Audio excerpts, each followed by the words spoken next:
last made, but I think the show, you have been watching all our other programs that have been going on and you've enjoyed everything. Now, tonight, the story is almost the same, but we always come up with something different. The news are always great. One may say is always great, but let's get after it. For somebody who is watching right now and you've been at Makerere University before, you know that place called Makerere Chikoni. That's one of the best places for any university student in Uganda. But guess what? After COVID hit the area, after Makerere University was closed down, the people of Chikoni are now suffering. Remember the food vendors, the Chikomando vendors, people who are really doing so great, people who are selling food, people who are, giving out everything right now.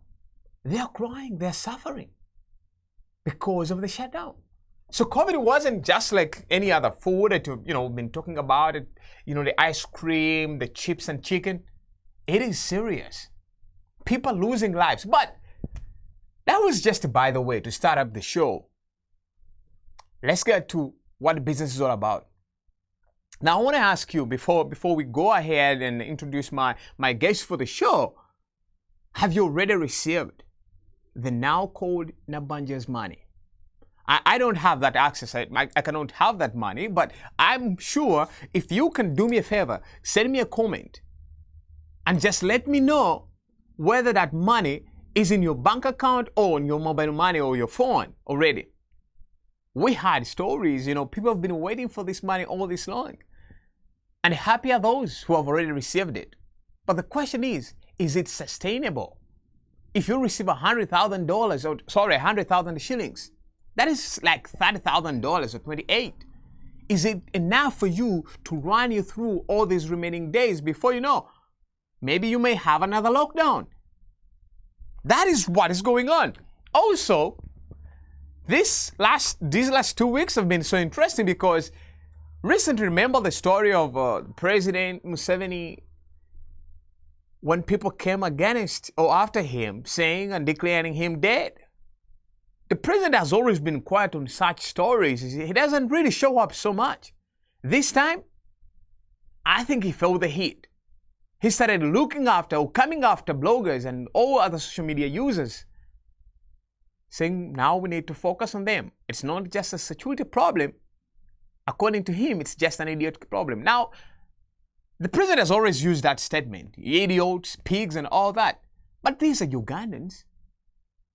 Now, joining me in the studio is Daniel Sebugwao. Daniel, I want to thank you so much. Daniel is a very well-known foreign policy expert. He's a very talented and educated man. He's a very great analyst. Daniel, I want to thank you for joining me. This has been really a very interesting week for me. It has been a very interesting week for many people. And I think many people right now are happy because they're receiving hundreds and hundreds of Ugandan shillings on their mobile phones. And I mean, who doesn't need that? I mean, I remember that time when here in the United States, the government was giving out $2,000, $3,000, $4,000, $7,000, those who had families. Everyone was happy about it. I think this is the right time for a new change in the country. How was your week? Let me start with that. Well, my week has been fine. A lot of working. I started work a few months ago, and right.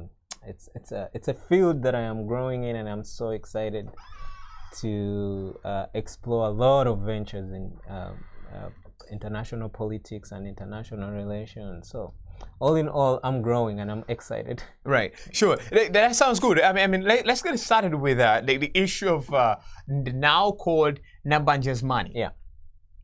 Now, millions and millions of Ugandan shillings are rolling out.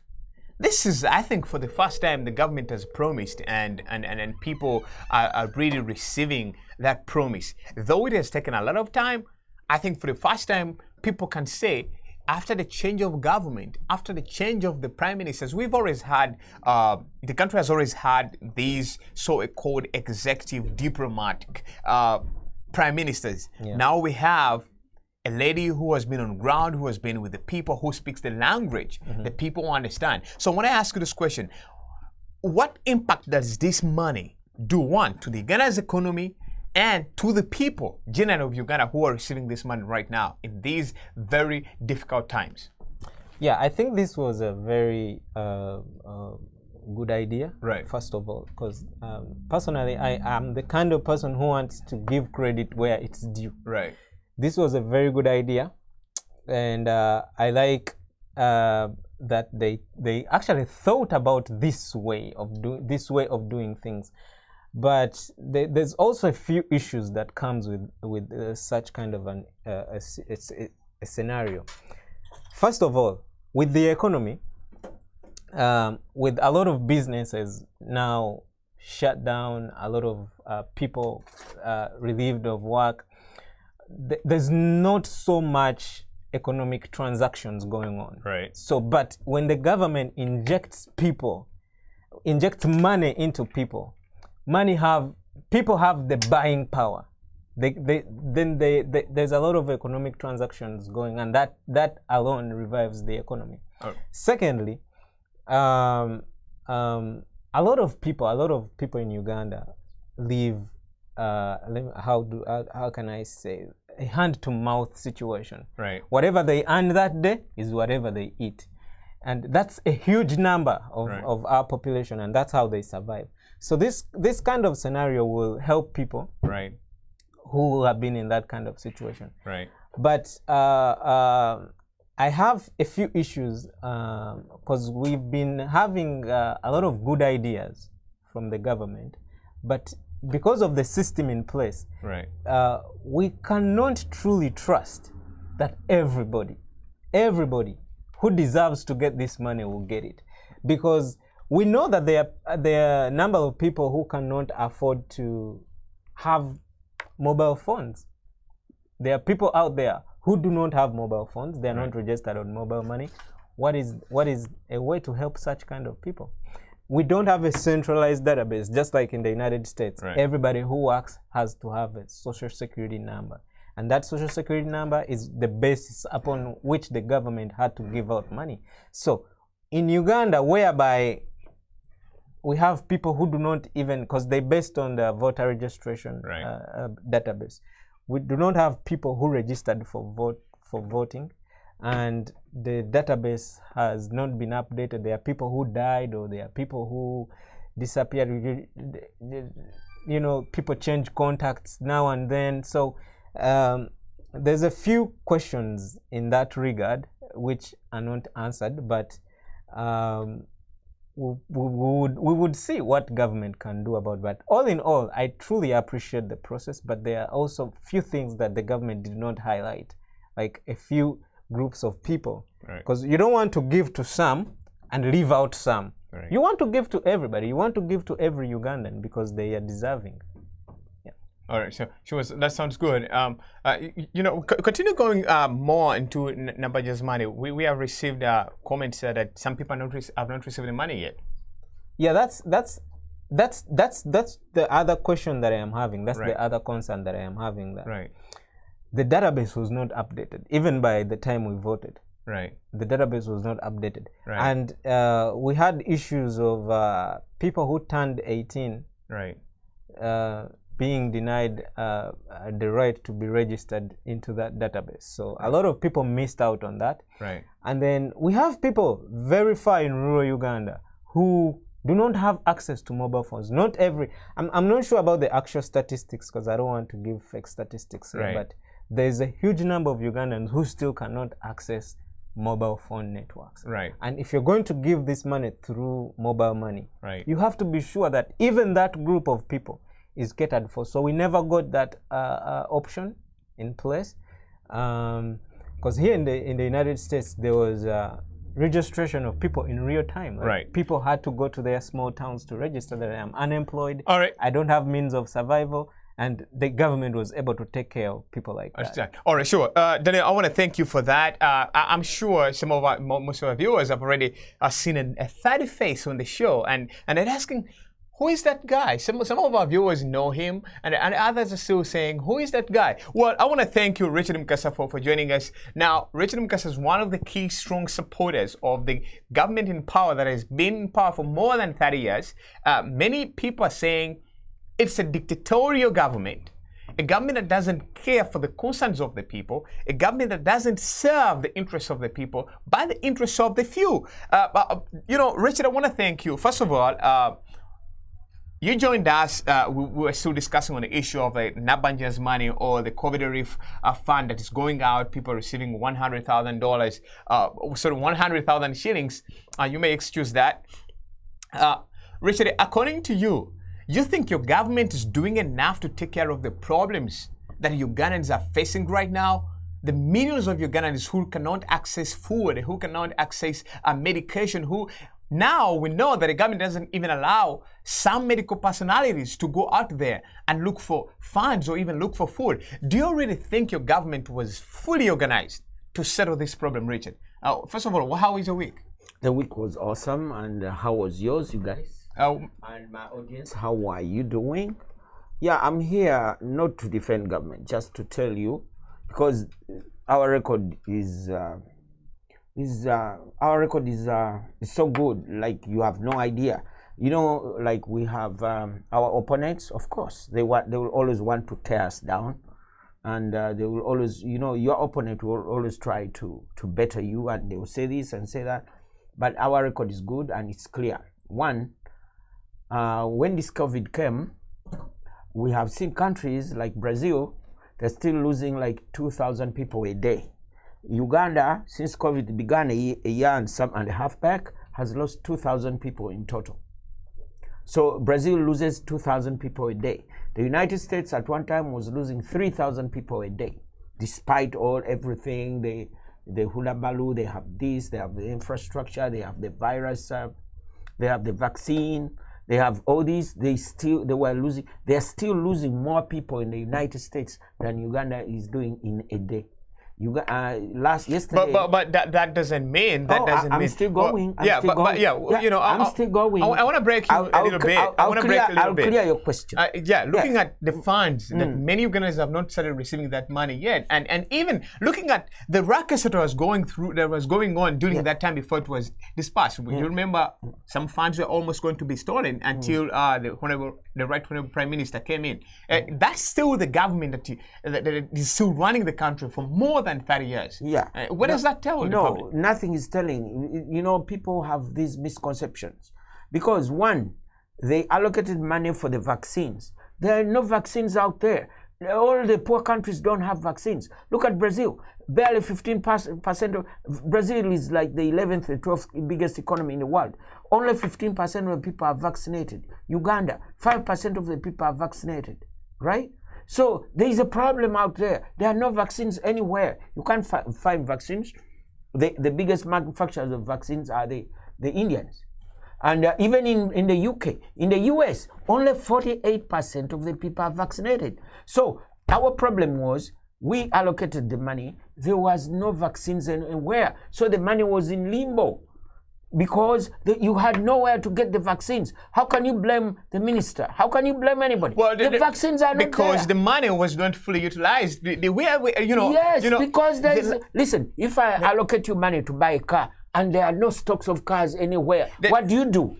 The problem was not that. What was the problem? The problem was that people contributed cars. Yes. People paid for these cars. Yes. And the cars are nowhere to be seen. Yes. Because of the COVID, production of the Japanese supplier of Toyota didn't have the stocks available. The cars are on the way. Then there were those cars that were physically presented to government. Listen to me. They did not allocate the cars because they are waiting for the whole batch of cars to come so that they may divide them up into districts and the district hospitals.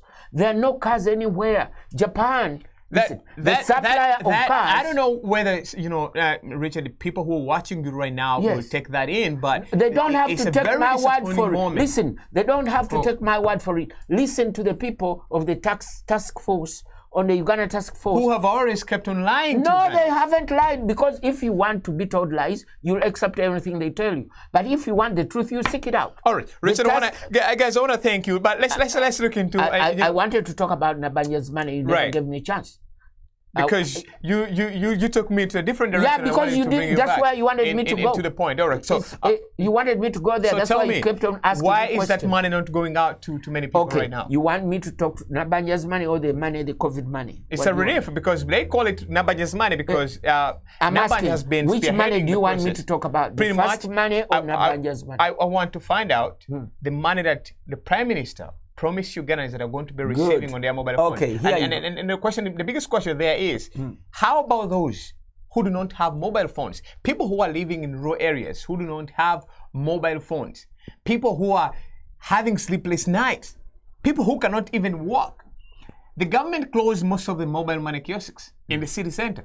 How are they going to withdraw that money to buy? Okay, here you go. First of all, when the COVID began, they said, why did the government lock down the people and they're not giving them anything? Then the government said, yeah, we have a plan. We are going to give out money. We're not going to buy posho because the logistics of posho are higher than the logistics of money. So what did they do? They said, okay, we're going to give out money. So how do you give out money? You must have database. Now, we have the databases, but then we have to sort through the databases to find out the needed people. Okay, I'm talking. All right, Give me a chance to finish. Because you are whenever you interrupt me, you interrupt my narrative. I got to create a narrative here so people may understand what I'm talking about. Okay, so the government has a database. They have to sort out the needed people out of the database because they could afford to feed 500,000 people with 100,000 shillings each. So what they did is they went down to the villages. They asked the chairman of LC per districts, the LC ones, to present the lists of the needed people. Right. And that's what they did. Now, after the chairman presents the needed people list, they feed it in the database. In the database sorts out the double registrations. Some people can register in this village and the next village. They sorted out. They have to match the name and the number, the phone number, because they're going to send the name and the number. They've got a lot of logistics to fill out. Because once they start sending it out, this money, it goes to the wrong people. The same people who are crying out now will say, oh, embezzlement, this guy is so bad. They sent it to the wrong people. Richard, I want to thank you so much. Let's get to this now. Now, to our viewers, the president, looking at the COVID thing, remember money was dispersed from IMF. Daniel, that's where I want to bring you in. Government received a lot of money from the International Monetary Fund, and many people were against it, first of all, because of the history, right from the Gavi funds to all these funds that have been coming and taken away for no reason. We never see where the money goes. But in the same government that has been in power for more than 30 years, we have seen billions and billions of money given to musicians through the head of Operation Wealth Creation, General Salim Saleh, brother to the president of the country. Billions and billions of money go through his channel, not because he has a proper plan to distribute this money even to all Ugandans, but because, one, he's a brother to the president, two, because he has access to the funds, three, he fought in the war. That's the system that runs the country. And now I want to ask you, Daniel, do you think this time the IMF money, the COVID relief money that was sent to the country, we remember it was given to Kenya, now to Uganda, do you think it's going to effectively do the job if the first money that was contributed by Ugandans, by companies, by different individuals was not fully utilized? What is it going to tell? What's your view on this new IMF money? Well, I want to give you a broader picture of how this institution works. Not only the IMF, but the World Bank. Right. These two institutions did not come out of thin air. They were created by countries, governments. Right. And yes, they serve the interest of the whole world, but there are people behind these institutions. And these governments who are behind these institutions have people to employ, have companies that need jobs, and for them to run the economy, they have to use these institutions. Right. And the way they use these institutions is that the United States government is not going to come out broadly and impose Uganda to take loans, but they are going to use companies, businesses, to put Uganda in a corner to get loans from the IMF. And this is how they do it. So these companies, most of them are into technology, IT, they're into infrastructure, health, and education. Right. What they do, they bring a proposal to the government of Uganda. They say, if you build this road, it's actually the same system that the Chinese are actually doing to dominate the global economy. If you build this road is going to help your economy ABCDC. If you build this dam is going to produce a lot of electricity. This is how it's going to impact your economy, and this is how your country is going to be. And we can help you, as the government of Uganda, access a loan from the World Bank or IMF to build this dam or to build this road or to build this hospital. But the condition is, when you get this loan, you have to give us the contract to build this road. You have to give us the contract to build this dam. And what happens is that most of the results out of these things are simply exaggerated. Yes, we need infrastructure, but we end up with roads whereby people don't benefit from these roads. Right. They are very beautiful roads.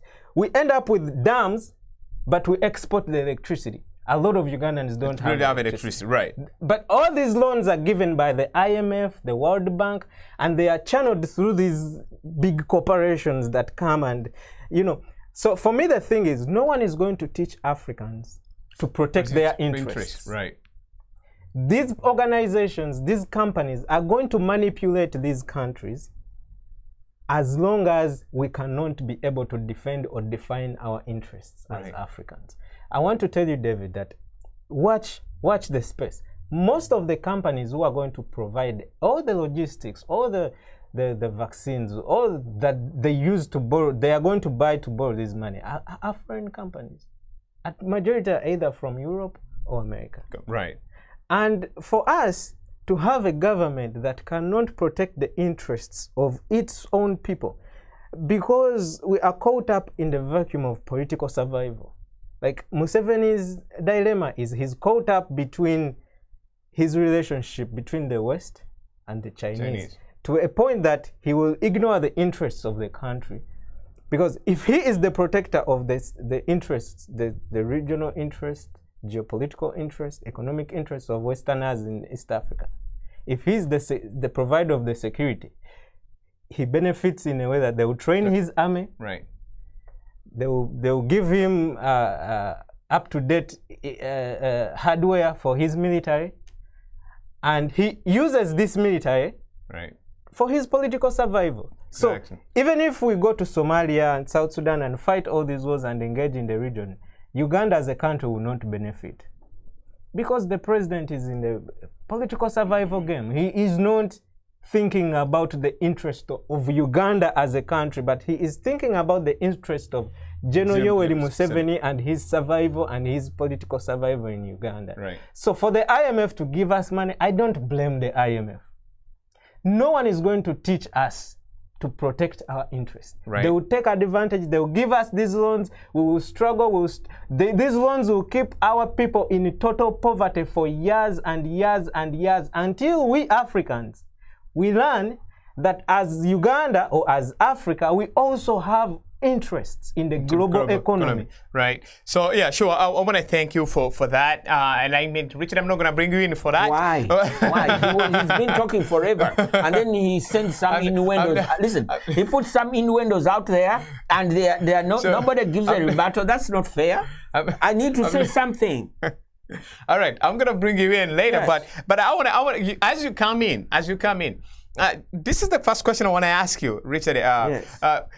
Is this a new way that now the president is being intimidated for him to come out to clearly say that people who are blogging are now enemies of the government, somehow enemies of progress? He called them idiots, but when a president comes out to start saying statements like that against people who are doing their job as maybe bloggers, they're putting out information there. Well, I know the frustration as a president that he was thinking about, well, how can these people announce me dead as a president of a country? It started as a joke, but now he's becoming more serious. He's now intimidating. He's intimidating bloggers. He's intimidating news reporters. He's intimidating you, who comes out to say, hey, Mr. President, you've been in power for more than 35 You are dead. years. They said you're dead. And he's talking. Is it the ghost talking? Well, come on, man. He's now telling people No, that... listen, they declared him dead. They declared the Kabaka dead. Let's look at the statements the president said. The president said that we are now going to denounce those in Europe, but these who are in the country, the security forces are going to come after them. Now, that's one way of intimidating Ugandans. No. We are living in an information world where people have to access information. Is this now the new narrative that governments can you give me a chance have to too much power? Something? I wanted to respond to that. Okay. Now, this is very funny. You know why? Because one, the first time they did is they denounced the Kabaka to be dead. The next they come out, they say they're spreading misinformation all over the place. Not only that, the president is not saying you go out and kill them. He's telling you, you go out and let them account, because they are laws of the country. If you send out seditious statements, the moment you send out a seditious statement, they are laws of the country. And these bloggers are not under any laws. The bloggers are not under any laws. They are called outlaws. So outlaws, these people should be held to account, because you could say the president is dead, or you could declare somebody is dead. Sometimes the government sends out. I'm talking. Let me finish. Let me finish. You ask me. Let me finish. You didn't give me a chance to clear my point. All right, sure. Please go on. So sometimes a government the government may put out a statement and say, "Hey, somebody, we have arrested this man. He's a terrorist." And then they go out there and say, "No, the government is lying." And then these people, they go out there and they say, then his people come out and say, "No, they are saying the man is lying." Well, at the end of the day, let's look at at the end of the day, the government has an official statement. And these bloggers who are not accountable to anybody, they are not accountable to anybody. They are free to put out because they have a right. No, the right to put out a statement. Listen, every freedom has a responsibility. Freedom has a responsibility. You are supposed to be responsible. You're supposed to put. If the president is speaking to me like I'm speaking to you, can you declare me dead? Well, the president. Am I a zombie? Am I a zombie right now? Let me ask you this. Am I a zombie? Let me ask you this question. Yes. Let me ask you this question. How can you declare me dead when I'm talking to you? First of all, this is just I think simple sense that the president has a publicity team. Mm-hmm. He has I would say public relations team. None of these employees came out to defend the president. Are you sure? None of them came out to defend the president. Or you're just talking? Are you sure? We saw the president coming out. Are you sure? They're now. No. Hold on. I am sure. No, you are not sure. I am sure. Let me tell you. Did you hear Linda? Do you know Linda Napsai? I know her. Did you go to her Facebook? I did. And the statement she put out? I did. Did you? But after, what did she say? No. Tell our public. I want to get it straight. Tell them what did not. Yes. Tell them what Napsai said. That happened after the reaction of individuals coming out to say, where is the government? Who is representing the government on these issues? Now we saw the president himself coming out to fight against Napsai and the president. Who spoke first? She came, but after. That's it. That's enough for me. After the president comes out later. After us coming out to say, where is the government's? Sometimes the government. Where are they? Listen, the government doesn't have to react to any. Well, now the president came up. Listen. There's a contempt card. That was just a simple debate. Hold on a minute. There's a simplest. These things are so simple. The day they declared the president dead, he was in Munyonyo. The right-thinking member of the society, who I expect you are one of them, saw the president at Munyonyo. So why would you ask Linda Napsai? Because why would you ask her when you saw the president in Munyonyo? Because the president was declared dead before Munyonyo's No. The day they declared the president dead today. The next day he was in Munyonyo opening up the Then the day after that, the day after that he went to Matunga to open the factory. Then he was the ministers. That's the day he appeared 3 times. Richard, I want to bring you down to the reason why I asked you that question. Yes. your government has been in power for all this long. Yes. As a dictatorial government, not a government for the people. But it That is your statement or somebody else's? No, these are facts. No, they are not facts. These are facts. Because we subject ourselves to an election every 5 years. And even the opposition that calls us dictator, they participate in the elections. Not only that, they go to parliament and they receive salaries. Why don't they boycott the dictatorial government? These are facts. They are not facts. They are your facts. Your facts are subjective. The president has always used his authority to make changes in the government. Listen, by paying and you are telling me officials. Biden is dictatorial because he has executive orders? People put out executive orders. I know you don't know the Constitution. Let me teach you. I'm a constitutional law professor. I will teach you these things. The president can order, make executive orders. Doesn't make him a dictator. I want to thank you, Richard, for such a great debate with me. All right. So then I want to bring you in. What's your view on a point of the president's disagreement and saying, well, these are idiotic problems that can be solved by police or the security forces? It's not a security problem, but the president feels like this is a threat to the progress of the country. Yeah, but these are, for me, these conspiracy theories, and at the level they are right now in Uganda, it is a result of suppressing the right channels where information has to come through. Because when you suppress the media, the regular media, you subject journalists to brutality, you suppress the correct information to come through. When you suppress freedom of speech, people to speak freely through the right channels, that's what happens. So for me, I blame this whole idea of these conspiracy theories on the entire system and how because the entire system is programmed into political survival. Right. That they would do anything without thinking about the consequences of how this is going to affect the society. Would you allow because me? No, I would like Daniel to finish up. Why don't you ask him a question? Let me finish. Do these conspiratorial theories in Uganda, they are not in America, they are not in England, they are not anywhere. I'm asking, can you ask him that kind of question? The way you've been asking me, you are giving him a free way. You are not asking him anything. Can you be fair for once? You and I had enough time, so I want to give Daniel his time. Yeah, but I would like you to ask me ask him the way you are asking me. So I'm still waiting. No, you gave him I moderate the show. You never gave me enough time. I control the show. I own the show. Okay. So let me have my time. Let me do my job. I'm giving you a chance. All right. So then go on. So what I'm saying is that for the difference between America and Uganda is that these conspiracy theories go in unchecked. But here in America, these conspiracies are countered by the right channels. Like when Trump claimed that he won the election, the right channels where communication has to go through retaliated and gave the facts, gave numbers, and it was clear. But the difference is in Uganda, these conspiracy theories go in unchecked, and the people consume this information, and people believe it. Secondly, the government has had its own share of naked lies, like totally coming out to the public and lie.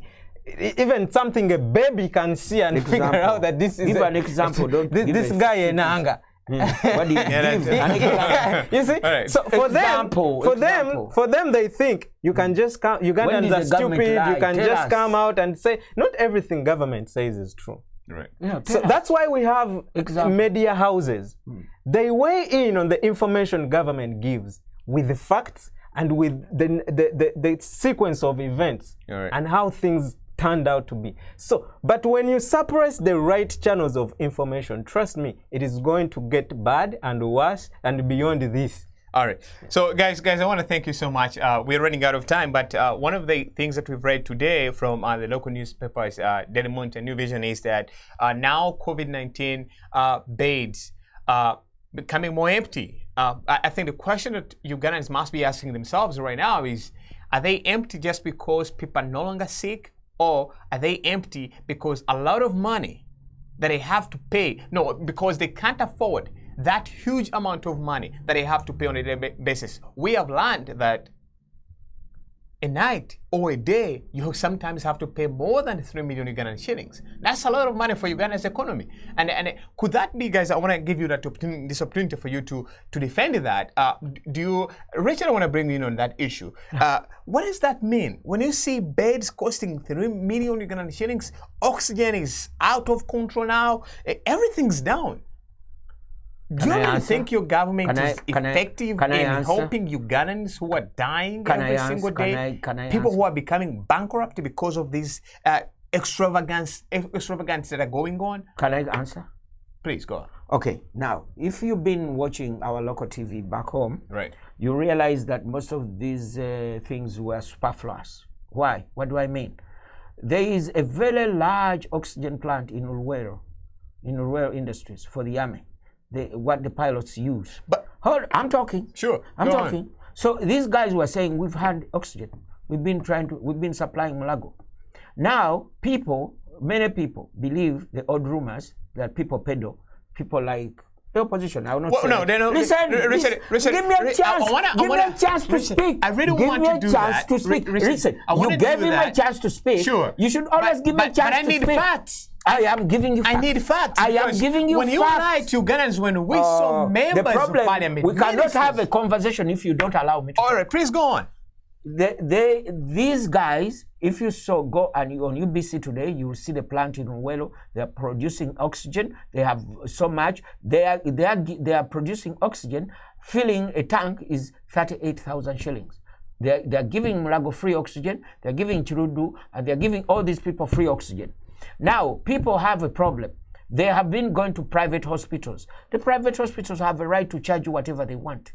You go to Nambole, there are 1,000 beds. Right now in Nambole, there are only 40 patients left. 40 out of 1,000 beds. They have been showing them on Nambole. Check on UBC television. Well, I am talking. Let me finish. Let me finish. You will talk. Sure. There are 1,000 beds. We're going to fact check that. There are 1,000 beds in Nambole. Check UBC. Go to UBC YouTube website today. You will see the 1,000 beds in Nambole. There are only 40 patients left, and they have free oxygen, and they have oxygen there, and the treatment is free in Nambole. Richard, there are millions of people watching this show right now. Yes, sir. And they're listening to this. It's good I've given them the information. They're listening to this. Yes. I would call it, I want to be honest with you, listen to this dangerous information that is going on, because we know that even government ministers, Ofonopondo, who is a government spokesperson, came out and said, we are short of oxygen at a certain point. And then you're telling us that the military has the oxygen when people have been dying because of lack of oxygen. He didn't know. The military has been sending oxygen to Arua Hospital, to Nebi Hospital, because they knew there was oxygen. Richard, I'm gonna take my time, please. This has been the greatest lie that I've had on this show ever.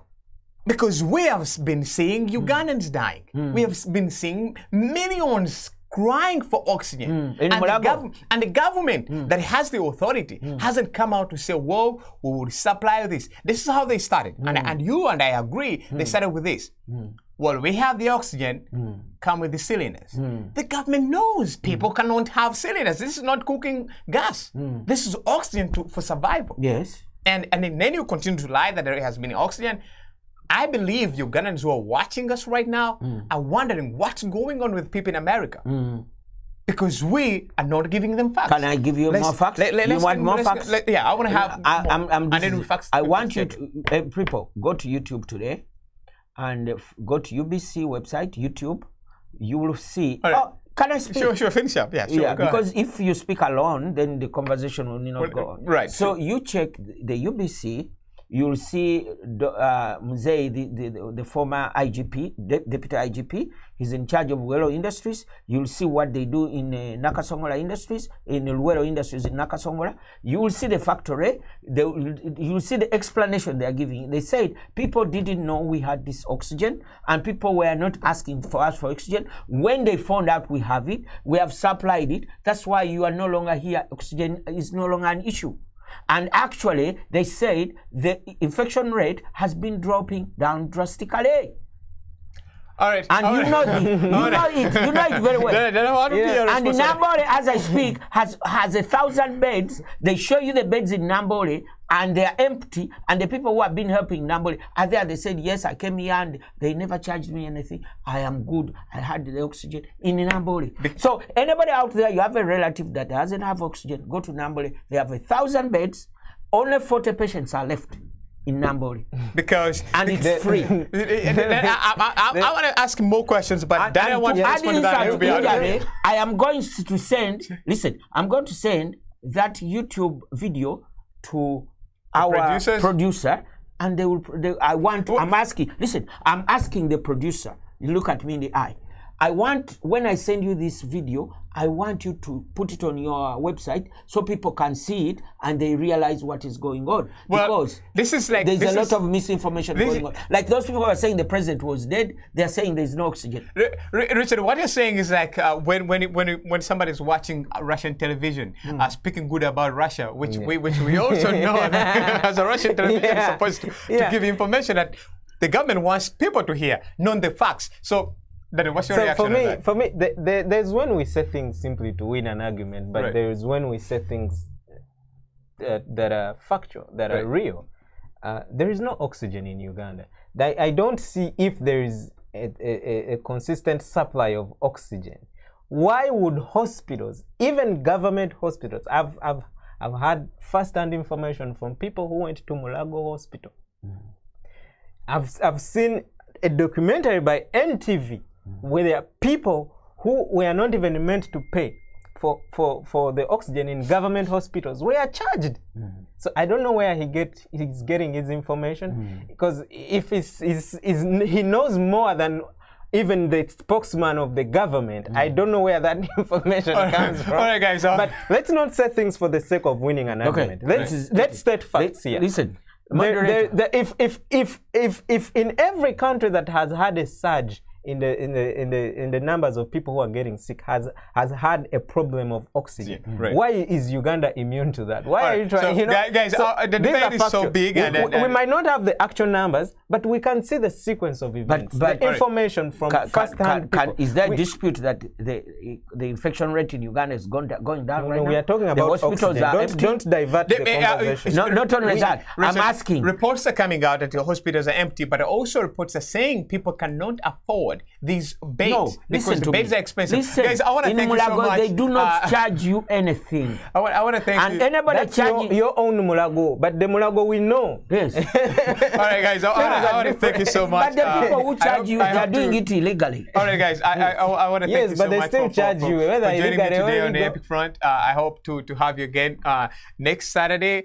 For our viewers, we want to thank you so much for always being part of this wonderful show. Now, we left one short story about the president of Haiti who was assassinated just a few days ago. There's so many questions that are rolling out all over the world whether this was an insider job or it's just that there's some groups that are tired of the government. They were tired of the government of this guy. But that's what life is all about. It calls for all these changes. That people will have to lose life for others to move on if you're doing things that do not favor the public. Now, I'm not saying that the Haitian president was bad or good, but maybe there is a problem that the Haitian government has to solve, the Haitian security forces have to solve to have a better government and to protect that person one, the president, to be assassinated in the 21st century. That leaves a lot of questions. Unanswered. For now, I want to thank you for joining me. Join me again next Saturday, same time. Coming up next is the U Voice. See you again. Education is the key to unlocking your family's financial future. At Burlington Community Financial Center, we help families resolve their financial complexities by working with them to create clear and meaningful financial goals. Thanks to our unique educational platforms and financial workshops, families can begin to live debt-free and have enough money to secure their emergency fund and long-term savings. At Burlington Community Financial Center, our mission is to educate families and guide them to achieve their financial dreams. Contact us today to learn how to live financially independent.